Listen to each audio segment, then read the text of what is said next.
even though the rain is less, comes the strong winds naman. And today we are going to the Homeowners Association in our subdivision to pay for our yearly association dues. Let's go there and check out how much we need to pay.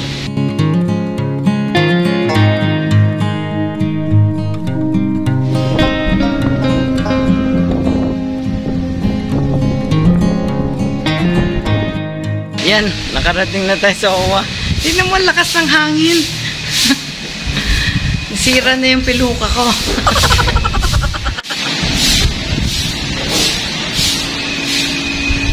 Ayan, ang office ng HOA. See? Pasukin natin sila. A few moments later.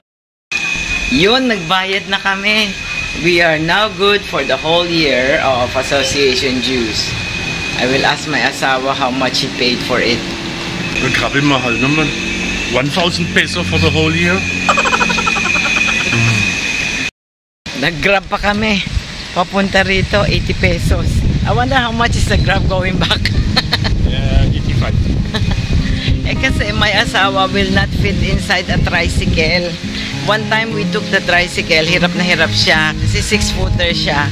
And then another time, he was seated at the back of the driver. Nakausli yung tuhod niya eh. Kasi my legs are sticking out, so it's very dangerous with the passing cars. Okay lang, let's wait here. Okay.